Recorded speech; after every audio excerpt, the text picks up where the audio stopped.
Gálatas capítulo 1, y vamos a terminar por fin el capítulo 1 para pasar al capítulo 2, versículo 5. Es decir, vamos a leer de Gálatas capítulo 1, versículo 13 al capítulo 2, versículo 5, con este tema importante que se llama el apóstol apartado. Yo espero que esto le llene de satisfacción, le llene de alegría el ver cómo Dios se mueve con este hombre maravilloso que Dios escogió desde el vientre de su madre. Dice, leo entonces desde Gálatas 1:13. Ustedes saben cómo me comportaba cuando pertenecía a la religión judía y cómo perseguí con violencia a la iglesia de Dios. Hice todo lo posible por destruirla. Yo superaba ampliamente a mis compatriotas judíos en mi celo por las tradiciones de mis antepasados. Pero aún antes de que yo naciera, Dios me eligió y me llamó por su gracia maravillosa. Luego le agradó revelarme a su Hijo para que yo proclamara a los gentiles la buena noticia acerca de Dios. Cuando esto sucedió, no me apresuré a consultar con ningún ser humano y tampoco subí a Jerusalén para pedir consejo de los que eran apóstoles antes que yo. En cambio me fui a la región de Arabia y después regresé a la ciudad de Damasco. Luego, 3 años más tarde, fui a Jerusalén para conocer a Pedro y me quedé 15 días con él. El único otro apóstol que conocí en esos días fue Santiago, el hermano del Señor. Declaro delante de Dios que no es mentira lo que les escribo.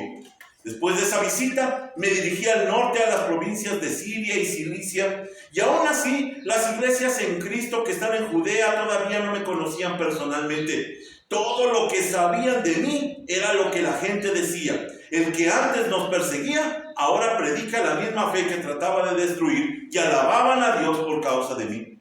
Luego, 14 años más tarde, regresé a Jerusalén, esta vez con Bernabé, y Tito también vino. Fui a Jerusalén porque Dios me reveló que debía hacerlo, y durante mi tiempo allí me reuní en privado con los que eran reconocidos como los dirigentes de la iglesia y les presenté el mensaje que predico a los gentiles. Quería asegurarme de que estábamos de acuerdo porque temía que todos mis esfuerzos hubieran sido inútiles y que se estaba corriendo la carrera en vano. Sin embargo, ellos me respaldaron y ni siquiera exigieron que mi compañero Tito se circuncidara a pesar de que era griego. Incluso esa cuestión surgió solo a causa de unos supuestos creyentes, en realidad falsos, que se habían infiltrado entre nosotros. Se metieron en secreto para espiarnos y privarnos de la libertad que tenemos en Cristo Jesús, pues querían esclavizarnos y obligarnos a seguir los reglamentos judíos. Pero no nos doblegamos ante ellos, ni por un solo instante. Queríamos preservar la verdad del mensaje del Evangelio para ustedes. Nuevamente volvemos a centrar nuestra atención en la figura del apóstol Pablo. ¿Por qué es tan importante? ¿Por qué es tan reiterativa? ¿Por qué es tan insistente el poder pintar el cuadro del Evangelio como si dependiera del apóstol Pablo? Ya empezamos a mirar con sospecha el que seguramente Dios tiene algo con este personaje que fue capaz de decir: imítenme a mí, así como yo imito a Cristo. Hay algo sobre él que tenemos que observar con cuidado. Pero mira esta historia que es un reflejo de lo que significaba el apóstol Pablo. En el siglo XVI, John Bradford fue condenado a la hoguera en Inglaterra por proclamar el Evangelio. Esta tremenda injusticia, este tremendo martirio, fue una realidad. Se dice que al ser conducido al martirio, él dijo: soy feliz. Hoy encenderemos una hoguera que no se apagará jamás. Yo no sé qué diríamos nosotros en tal situación. Pero él, sin duda alguna, encarna lo que el mismo apóstol Pablo representa. Podríamos decir que la vida de Pablo puede considerarse la gran hoguera que no se apaga. La luz sigue brillando porque Dios eligió a ese hombre en particular, con todos sus defectos, con todas sus virtudes. Dios lo separó. Quiero llevarlos a este pasaje que ya leímos, considerando dos grandes puntos. Uno, que tiene que ver con la separación de este hombre para algo en particular, pero en segundo lugar, con la aprobación que recibe después de que es analizado su mensaje. En primer lugar, veamos lo de la separación. Y un similar con respecto a lo que hablamos, un sinónimo es apartado. Y me refiero al versículo 15 que ya leímos, pero ahora en la versión Reina Valera, que dice: Pero cuando agradó a Dios, que me apartó desde el vientre de mi madre y me llamó por su gracia. Antes de continuar con todo el desarrollo de su pensamiento, él declara que fue apartado. Y dice incluso desde el vientre de su madre. Interesante, de la misma forma como se define Jeremías, se definen algunos profetas que Dios los había elegido antes de que hicieran algo. Dios había puesto sus ojos sobre él. Lo mismo dice el apóstol Pablo. Y aquí el verbo apartar proviene del griego aforizó, que simplemente significa apartar o distinguir. Y entonces vemos un reflejo, un juego de palabras interesante con respecto a lo que dice el apóstol Pablo, porque él dice que era fariseo. Es interesante que la palabra fariseo también significa apartado, pero proviene del griego perushim, de donde viene la palabra fariseos. Así que, viendo la cédula profesional de Pablo, que él mismo relata en Filipenses capítulo 3, versículos 5 al 7, vemos hacia dónde va caminando con este concepto. Circuncidado al 8º día, del linaje de Israel, de la tribu de Benjamín, hebreo de hebreos, en cuanto a la ley fariseo, es decir, apartado, en cuanto a celo, perseguidor de la iglesia, en cuanto a la justicia que es en la ley, irreprensible. Pero cuantas cosas eran para mi ganancia, las he estimado como pérdida por amor de Cristo. Así que Pablo desde el principio está diciendo que él fue apartado. Él fue denominado en forma especial para un ministerio que tiene que desarrollar. Así lo lleva por medio de la carta a los Gálatas para entonces enfatizar en el tipo de ministerio que él va a realizar, que no tiene que ver con todo lo que en su momento se estila. No tiene que ver con todo lo demás que se está haciendo en el Evangelio. Dice un escritor, Morris, cuando está hablando acerca de la palabra apartado, que la palabra es similar a la de fariseo, y los fariseos no tenían ninguna duda al respecto. Sostenían firmemente que estaban apartados para Dios. Cuando ellos están peleando con Jesucristo, ellos se ponen en un plan muy intransigente porque creen que Dios especialmente para eso los apartó, para defender, para oponerse a cualquier movimiento subversivo. No saben que están equivocados, pero ellos lo creen verdaderamente. En el libro que estoy escribiendo, y primeramente Dios vamos a publicar dentro de poco, dedico un capítulo completo al tema de la separación étnica y ministerial que tiene el pueblo de Israel. Y por lo tanto la iglesia, cómo se tiene que mirar con esta forma de ver el asunto de ser apartado. Así que Pablo sugiere inmediatamente que era un verdadero apartado. Apartado por Dios, y era un verdadero fariseo, vamos a decir, porque es un apartado para un ministerio en particular. Ahora, aquí hago un pequeño paréntesis y saco alguna deducción que desde hace tiempo mi cabeza está dando vueltas cuando nosotros encontramos en las palabras del Señor Jesús en Lucas 7:28, que es cuando está hablando de Juan el Bautista, que dice: os digo que entre los nacidos de mujeres no hay mayor profeta que Juan el Bautista. Pero mira lo que dice enseguida: pero el más pequeño en el reino de Dios es mayor que él. Obviamente la deducción es de que todo aquel que después de Juan aparece o cree es más grande porque tiene una revelación mayor. Mira a Jesucristo. Pero a mí me hace mucho eco sobre el apóstol Pablo. La palabra Saúl o Shaul, que es su nombre de pila en hebreo, es pedido. Pero el nombre griego, que era común que utilizaran ellas estas dos denominaciones, Pablo significa pequeño. Ahora, muchos han deducido que él se pone ese nombre para humillarse a sí mismo. No es así. La realidad es que desde el inicio de su vida así fue concebido, así fue llamado. Pero él sabe que su nombre significa pequeño. Y entonces la pregunta que yo hago es: ¿Cristo se refirió proféticamente a Pablo?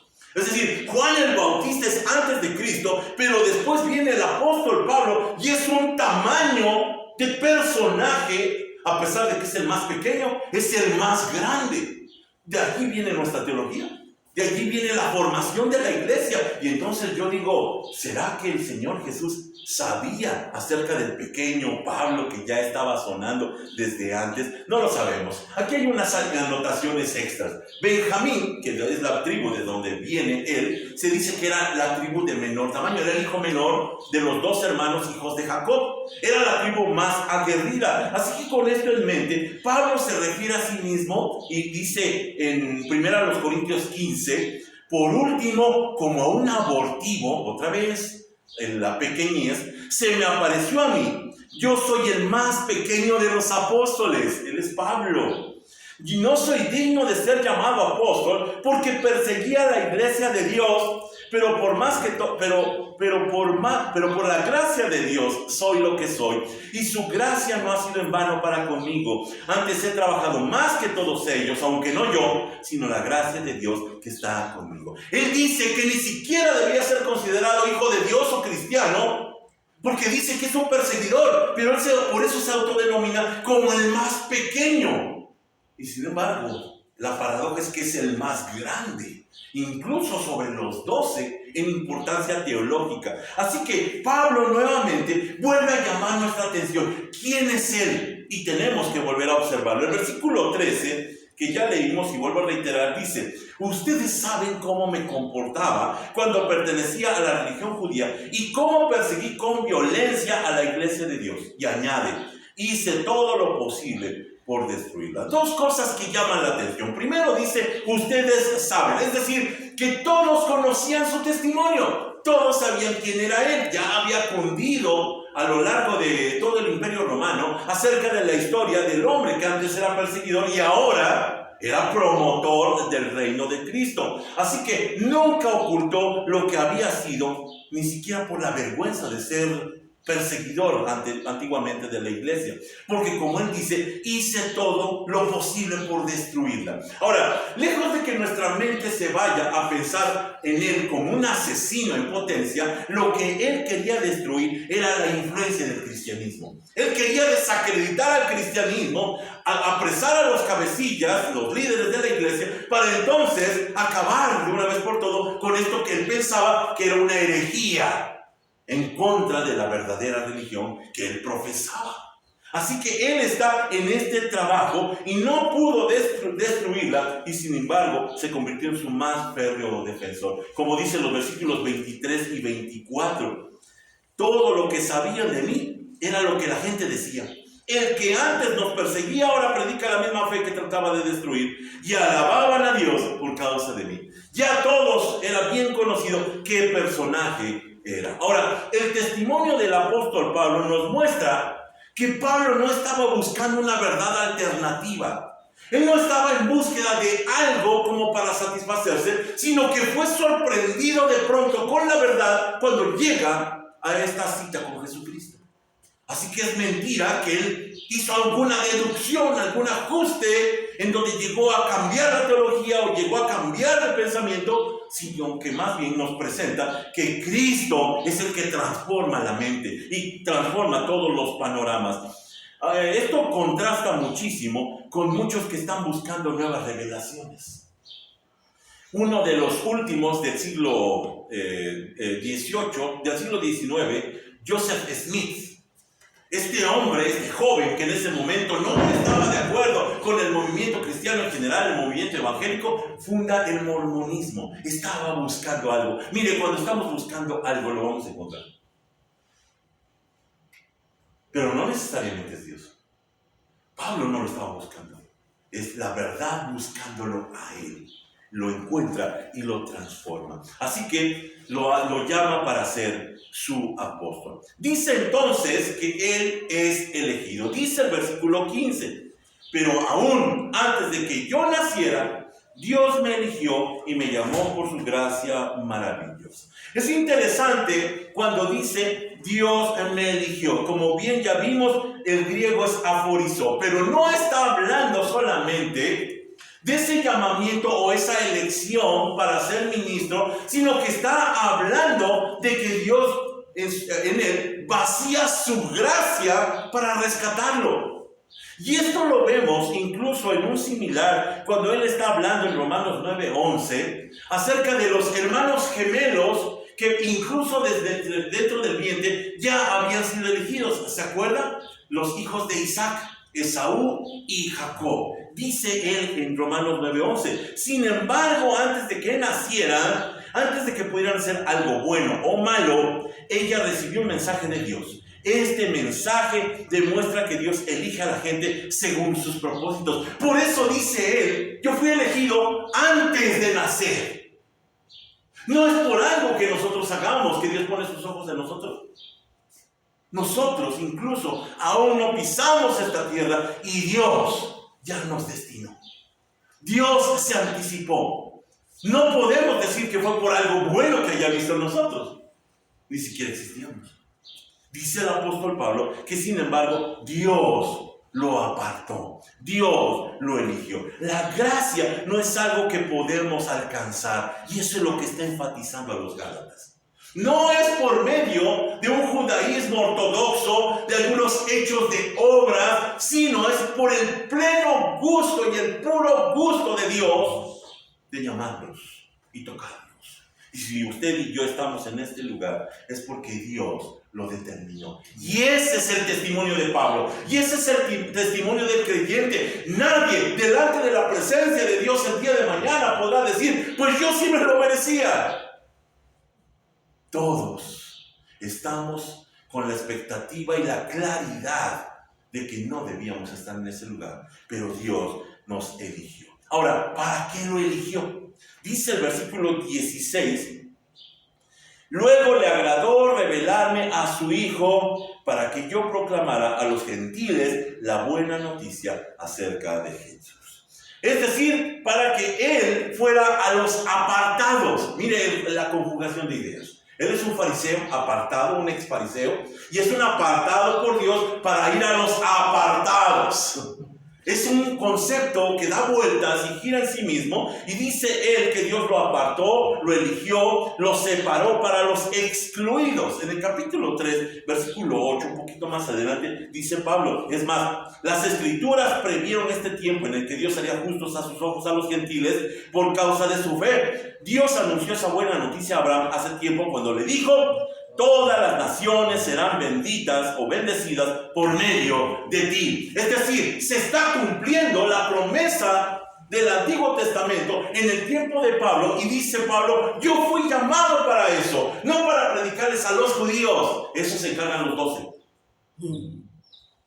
Yo fui llamado específicamente para predicarles a los que no son judíos. Por eso el Evangelio llega hasta nosotros. Ese hombre fue verdaderamente apartado por Dios. Así que dice por eso Juan Calvino, el reformador, quería mostrar que su llamamiento dependía de la elección secreta de Dios y que fue ordenado apóstol no porque se hubiera preparado para asumir tal oficio por su propia industria o porque Dios había discernido que era digno de ser elegido, sino porque antes de nacer había sido apartado por el propósito secreto de Dios. ¿Para qué estamos apartados nosotros? Dios tiene un plan. Dios no pierde el tiempo. Dios no dice, bueno, pues a ver, vamos a darle una oportunidad para alguien porque hoy estoy de buenas. Dios, en su plan perfecto, está mirando, abarcando más allá de lo que nosotros podemos observar. Está pensando en la familia, está pensando en nuestros hijos, está pensando en los vecinos, está pensando yo no sé en quién, que nosotros cuando los miramos decimos, este hombre, esta mujer necesita a Cristo. Dios nos aparta. Y el apóstol Pablo es una muestra de esto que estamos hablando. Aquí hay una cápsula de humor divino. Dios se divierte también de pronto, y es una ironía que Dios llama a Pablo para predicar a los gentiles. Porque los fariseos odiaban a los gentiles. Tenían una palabra favorita para referirse despectivamente a ellos. Les llamaban perros. Es decir, ni humanos son. Y Dios llama al fariseo de fariseos y hebreo de hebreos para ir exactamente a buscar a los enemigos que él odiaba tanto. Y aquí vemos el por qué él se humillaba constantemente cuando hablaba de sí mismo. Como un abortivo, yo, un perseguidor asqueroso de la iglesia de Cristo. Él se daba cuenta de ese clasismo que había tenido y reconocía su antiguo racismo. En estos días, cuando estaba yo estudiando esto, yo me pregunté, todos tenemos en mente, cuando estemos en la presencia de Dios, ¿a quién quisiéramos ver? A lo mejor es un personaje bíblico, a lo mejor es un familiar. Después de que hayamos observado a Cristo, porque es el primero que queremos ir a ver y queremos ir a abrazar, yo no sé qué queremos ir a hacer. ¿A quién querría el apóstol Pablo ver inmediatamente después? Para responderles más rápidamente, yo deduje que él estaría pensando en ir a ver a todos los que había perseguido y había maltratado, pero especialmente a alguien, a Esteban, a quien él había dado la anuencia para que lo matara. ¿Qué daño sentimental tendría en su corazón al acordarse del rostro como de un ángel, de ese siervo de Dios dando testimonio? Y la carga tan tremenda de decir, yo estuve de acuerdo en su destrucción. Yo creo que el primero que debió ir a buscar fue para pedirle perdón y decirle, hermano mío, ahora yo estoy aquí, pero yo no debía haberlo hecho. ¿Cuántas historias tendremos que ir a arreglar en la gloria?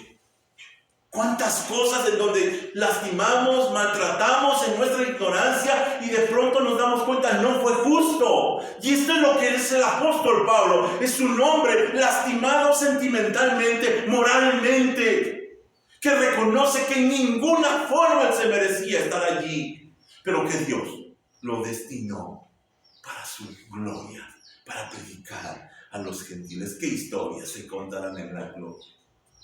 ¿Qué historias, qué testimonios, qué cosas hablaremos entre nosotros recordando la gran historia de salvación que tuvo Dios con cada uno de nosotros? Toda una eternidad no será tan corta para hablar de toda la grandeza de nuestro Dios. Hay otro autor, Cole, que dice lo siguiente. Lo que comienza siendo una revelación de Cristo a Pablo se convierte en una revelación de Cristo en Pablo cuando el Espíritu produce sus frutos en un terreno poco acostumbrado. Nadie lo esperaba. ¿Cómo Pablo? Pablo es el peor de los candidatos. Usted y yo éramos los peores candidatos. El problema no es por qué eligió a Pablo. El problema es por qué me eligió a Dios. Esa es la realidad de nuestras vidas. Sin embargo, Pablo sigue insistiendo en su separación. Dice en el versículo 16, la segunda parte, cuando esto sucedió, no me apresuré a consultar con ningún ser humano. Tampoco subí a Jerusalén para pedir consejo de los que eran apóstoles antes que yo. Y en cambio me fui a la región de Arabia y después regresé a la ciudad de Damasco. Cuando nosotros leemos esto es impresionante y tenemos que decir dos cosas. Los apóstoles, los 12, eran verdaderos apóstoles, genuinos apóstoles. Pero también Pablo, no cabe duda.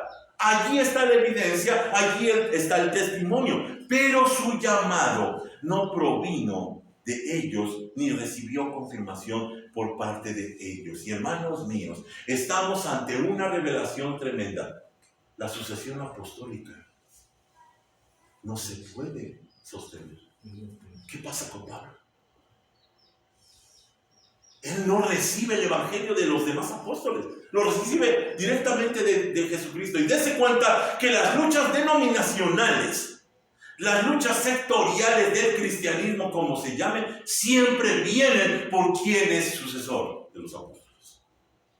Tremenda discordia que se genera a partir de todo esto.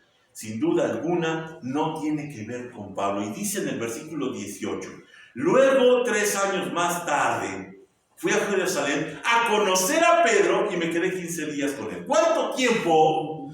3 años después de que vio a Cristo. No tuvo ningún contacto con ningún apóstol. Es increíble entonces que este dato nos demuestra que no le fue ordenado conocerlos, no tuvo necesidad de un discipulado, no tuvo necesidad de una institucionalidad, de una denominacionalidad, de un credalismo que ahora se insiste en las iglesias, porque como dice la gramática griega, si lo vemos en el original, los visitó como si fuera turista. No los fue a visitar en plan oficial, solamente los fue a conocer como de pasada. Esto es lo que dice este versículo 18. Así que no recibió el mensaje por argumentos humanos y dice él que es su mayor credencial. Ahora, en segundo lugar, veamos la aprobación. ¿Qué pasa con él y qué pasa con su mensaje? Pablo, ya lo vemos, se presenta sin estatus. Se presenta sin credenciales. Y esto contrasta hasta nuestros días con lo que se pretende humanamente. Hace poco se estaba hablando de que Daddy Yankee, uno de los intérpretes mundiales del medio artístico, se ha convertido a Cristo. Y ahí se generó la controversia, si está bien, si está mal. Yo dije simplemente, el tiempo y los frutos lo corroborarán. Pero aquí lo que es interesante es lo que pretende el cristianismo. Valerse de la fama de este personaje como para hacer una promoción más grande. Pablo dice, no soy nadie importante, a pesar de sus tremendas credenciales de fariseo y de hebreo y de la tribu de Benjamín. Él dice que no tiene credenciales porque sus escritos, su mensaje son sus mejores credenciales, y esas están expuestas ante todos nosotros y no ocultan nada. Mire, solamente por referirme a un caso personal, soy un personaje polémico, porque si no se me ha tildado de hereje, sí hay quien ha sido más cuidadoso en decir que cuando menos enseño cosas raras, ¿no? El más decente que puede decir de mí. Pero nunca he ocultado lo que enseño.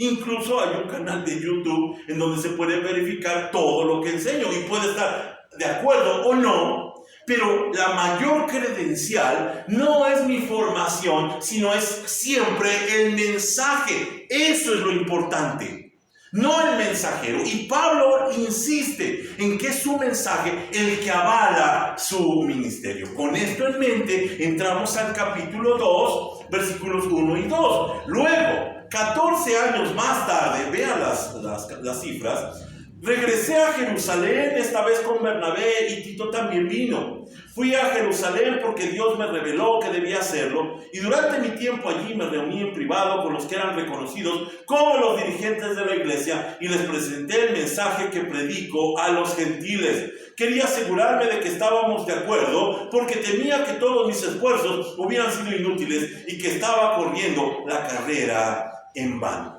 Dice que después de 14 años se presenta nuevamente ahora con los apóstoles. En su segundo viaje oficial a Jerusalén, el primero fue 3 años después de haber llegado a Cristo, 14 años después regresa a Jerusalén y allí presenta su mensaje. Después de 14 años, escuche, él no fue requerido por ningún apóstol para verificar a ver qué estás enseñando. No fue necesario, lo cual nos indica que era bien observado, era bien conocido, y entonces dice que hay alguien que sin embargo lo está avalando, y ese se llama Bernabé, el hijo de consolación. Este hombre que viene precisamente desde los primeros instantes del cristianismo, incluso lo encontramos en las primeras historias de Hechos, podemos decir que es un personaje tan bien conocido, tan bien ponderado, que entonces avala naturalmente al apóstol Pablo, que fue del grupo inicial para que entonces su mensaje fuera conocido. La mayoría de estudiosos dice que esta reunión después de 14 años fue previa al Concilio de Jerusalén. En Hechos capítulo 15, él se reúne en privado para presentar por fin, después de mucho tiempo, a qué es lo que estaba enseñando en su mensaje. Y miren, solo una crisis, la crisis judaizante, lo obligó a presentarse a los 12. Si no ha habido esa crisis, ni siquiera hubiera habido esta oportunidad. Esto es muy importante. ¿Qué es la crisis judía? Hago un pequeño paréntesis. Dice Martín Lutero acerca de esta crisis que se da en Hechos capítulo 15. Los judíos creyentes, sin embargo, no podían entender que la circuncisión no era necesaria para la salvación. Los falsos apóstoles los animaban en su actitud equivocada. El resultado fue que la gente se levantó en armas contra Pablo y su doctrina. Los judíos, a pesar de ser creyentes, no podían soltar aquello de la circuncisión, aquello de todas las obras judías. De ser imposible pensar en que el cristianismo existiera sin ninguna de esas prácticas. Y aquí es donde Pedro había sido instruido a predicar a los gentiles. ¿Se acuerdan? Dice que está allí en un éxtasis en una casa en Jope y dice que desciende un lienzo con una serie de animales distintos con la orden: mata y come. Ahora, lejos de que pensemos como la mayoría de que Dios estaba purificando el hecho de la dieta judía, el apóstol Pedro entiende que está hablando de los gentiles, porque llegan enseguida los enviados de Cornelio, allí en el capítulo 10, y dice: Dios me ha mostrado que a nadie puedo llamar inmundo o rechazar como inmundo. Lo entiende correctamente. La representación de estos animalitos en ese lienzo eran los gentiles, eran las naciones, y así entonces él entiende que debe llegar el evangelio hasta ellos. Sin embargo, cuando se mete a la casa del romano, empieza la oposición. Y el capítulo 11 de Hechos nos habla de que lo mandan a llamar la iglesia judía y le dicen: ¿qué estás haciendo? Estás metiéndote, estás haciendo lo que no tienes que hacer. Sin embargo, al final, después del testimonio, dice entonces que reconocieron: podemos ver que Dios también les ha dado a los gentiles el privilegio de arrepentirse de sus pecados y de recibir vida eterna. Hasta ahí todo está bien. Pero en el capítulo 19 dice que comienza una gran persecución y todos son dispersados. Todos son llevados a distintos lugares. Tal vez era el momento de sentarse y ver: oye, ¿qué será que los gentiles también tienen que participar de esto? No hubo tiempo. No hubo tiempo, porque enseguida se funda entonces, por consecuencia de esta persecución, la iglesia de Antioquía, en donde comienza el verdadero éxito del cristianismo. Nosotros estamos asombrados de los grandes números de los conversos en Jerusalén, pero realmente el evangelio entre los gentiles es un boom que llena todo el imperio. Llega a todos los lugares y allí entonces surge la controversia. Dice entonces en Hechos capítulo 11, versículos 22 al 26. Cuando la iglesia de Jerusalén se enteró de lo que había pasado en Antioquía, enviaron a Bernabé a Antioquía. Cuando él llegó y vio las pruebas de la bendición de Dios, se llenó de alegría y alentó a los creyentes a que permanecieran fieles al Señor. Habla de Bernabé. Bernabé era un hombre bueno, lleno del Espíritu Santo y firme en la fe, y mucha gente llegó al Señor. Después Bernabé siguió hasta Tarso para buscar a Saulo. Cuando lo encontró, lo llevó de regreso a Antioquía. Los dos se quedaron allí con la iglesia durante todo un año, enseñando a grandes multitudes. Fue en Antioquía donde por primera vez a los creyentes los llamaron cristianos. Allí surge Pablo y comienza a ministrar no a los judíos, sino a los gentiles. Y surge el primer gran viaje misionero en los capítulos 13 y 14, fuera de los parámetros de los judíos, llegando hasta los gentiles. Pero, obviamente, nuevamente surge la controversia. No están de acuerdo, quieren que se circunciden, quieren que se vuelvan judíos, y entonces entendemos algo: las controversias retrasan el progreso del evangelio. Ojo con eso. Las institucionalidades, el credalismo, las denominaciones obstruyen el trabajo del evangelio. Porque cuando estamos viendo lo que está sucediendo en el trabajo de Pablo, que no tiene que ver con la sucesión apostólica, es sorprendente que fluye de manera natural y rápida. Sorprendente. Aquí se responde esa pregunta que siempre hemos tenido en mente: ¿por qué Dios no escogió a uno de los 12 para ir a predicar a los gentiles? ¿Por qué no siguió con Pedro si ya le había revelado lo que era el plan de Dios? Pedro se detuvo. Pedro no siguió con la orden. Tuvo que llamar a Pablo, al apartado, al apartado de los gentiles o para los gentiles. La falta de metodología apostólica provocó un crecimiento inusitado del Evangelio de Pablo. No tenía el formato apostólico, no tenía la enseñanza apostólica ni el Evangelio apostólico. No tenía nada de eso, ni lo conocía. 3 años después conoce a los apóstoles. 14 años después tiene una entrevista formal o oficial. ¿Y saben qué pasó? El Evangelio creció. Esto me hace pensar, ¿qué estamos haciendo nosotros? Promoviendo los sínodos, los concilios, la denominacionalidad, el credalismo. ¿Qué estamos haciendo? Deteniendo el Evangelio cuando es simplemente ir y sabiendo que el Espíritu Santo avala y empuja, como sucede con el apóstol Pablo, y tendría mejores resultados la iglesia en lugar de estar aferrados a todos estos formatos necios. ¿Qué es más importante? ¿Ser bautista o ser cristiano?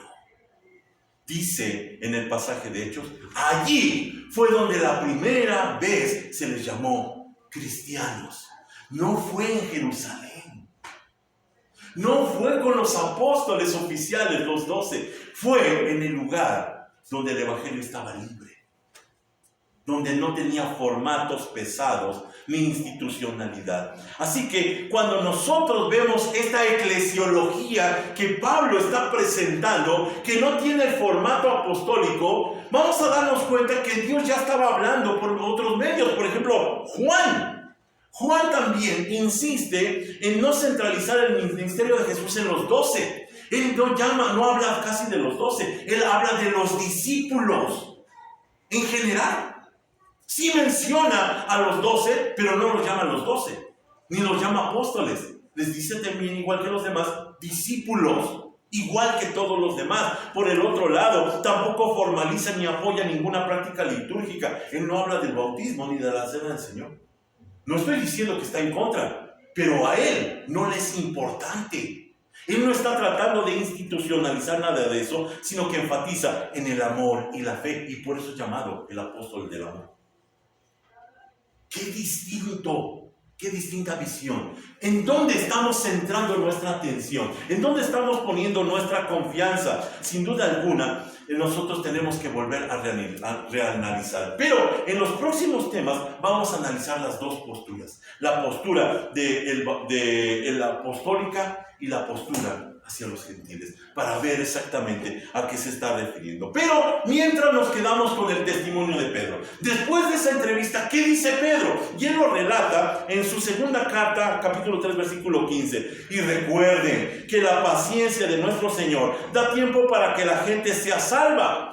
Esto es lo que nuestro hermano amado Pablo también les escribió con la sabiduría que Dios le dio. Al tratar estos temas en todas sus cartas, algunos de sus comentarios son difíciles de entender y los que son ignorantes e inestables han tergiversado sus cartas para que signifiquen algo muy diferente, así como lo hacen con otras partes de la Escritura. Esto resultará en su propia destrucción. Pedro simplemente al final de la entrevista dice, este hombre es un verdadero llamado de Dios.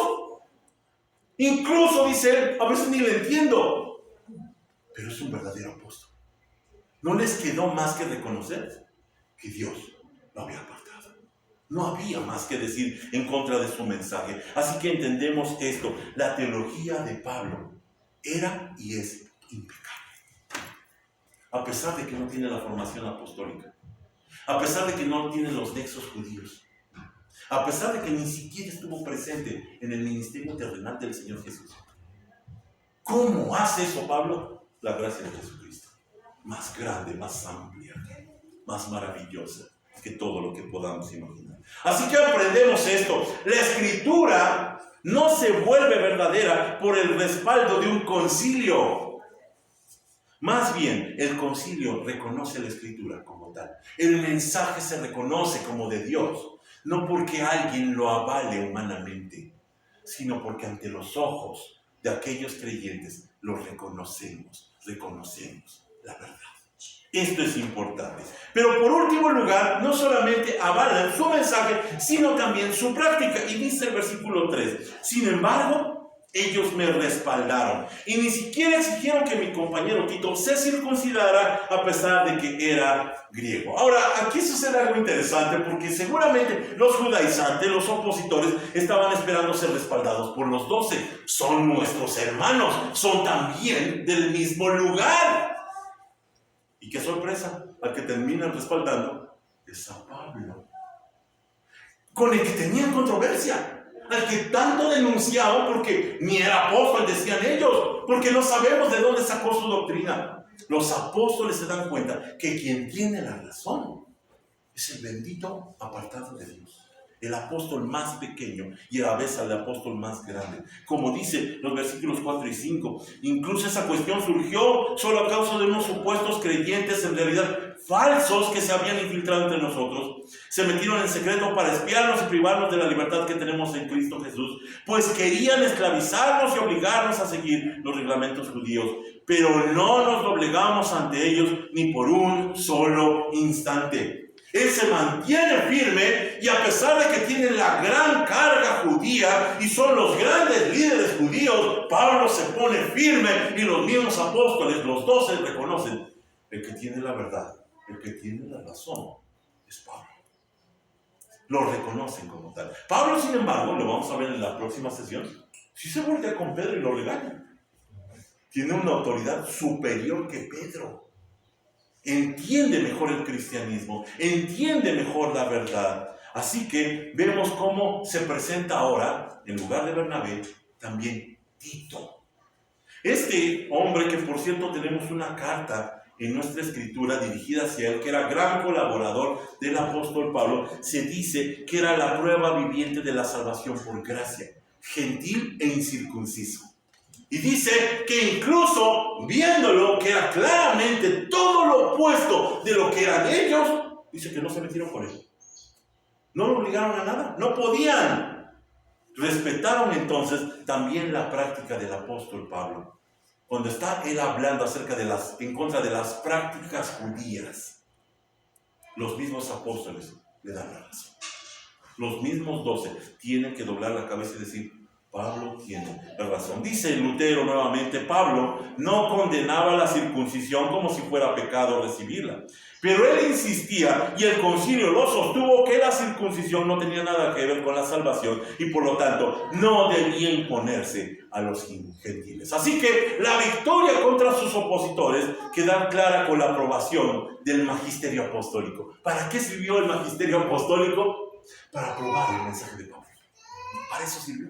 Increíble. En lugar de que fuera al revés, simplemente tuvieron que corroborar que Pablo tenía verdaderamente la razón y un llamado especial. Pablo entonces se va de las controversias y enseña las bases del evangelio que recibió de Cristo. Y aquí entendemos algo.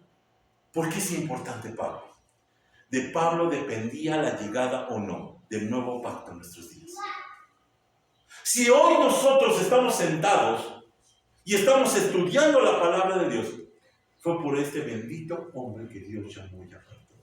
Yo me pongo a pensar que Dios a cada uno de nosotros nos permita cumplir con nuestro propósito. Y el día de mañana que tengamos que partir a la presencia del Señor, saber que cumplimos con lo que teníamos que hacer. Hay que apresurarnos, hay que ponernos a trabajar, hay que hacer lo que tenemos que hacer para que Dios entonces cumpla su propósito en nosotros y por medio de nosotros. Concluyo con lo siguiente. Podemos decir que Dios aparta o elige a sus heraldos para sus propósitos sin equivocarse. Dios eligió a Pablo, sabía que a pesar de que estaba manchada su reputación, a pesar de todo lo sórdido que había sido su testimonio, era un hombre útil en sus manos. Él termina con la siguiente frase: queríamos preservar la verdad del mensaje del evangelio para ustedes. Para eso fue llamado, para preservar la verdad del evangelio, sin contaminación, sin influencia, sin sesgos judíos ni apostólicos, para que llegara hasta nuestros días tan limpio, tan pristino como hoy lo podemos observar. La pregunta es: ¿lo estamos observando como debemos verlo? ¿O estamos llenos de prejuicios que nublan nuestra mente y nos impide ver verdaderamente el Evangelio de Cristo? Que Dios abra nuestros ojos y nos demos cuenta que tal vez tengamos que despojarnos de varias ideas que han estado allí neciamente aferradas y que nos impiden que el Evangelio sea verdaderamente efectivo para llegar hasta los oídos de los que necesitan tanto a Cristo. Padre, te pedimos entonces que tu misericordia no solamente pueda extenderse a todos aquellos que necesitan de ti, sino que también, Señor Santo, pueda ser claramente el llamado a nosotros a cambiar y a transformar todo lo que hacemos y nuestro pensamiento, para que seamos como Pablo, tan decididamente llamados para que podamos decir: imítenme a mí, así como yo imito a Cristo. Él no imitaba a ningún apóstol, él no imitaba a ninguna institución, él no estaba comprometido con nadie más que con Cristo. Así que nosotros tengamos la misma intención, solamente Cristo, para que entonces la gente pueda verte a ti y nada más. Oramos para que entonces cambies nuestra mentalidad. Te bendecimos por tu llamado, en el nombre de Jesús. Amén.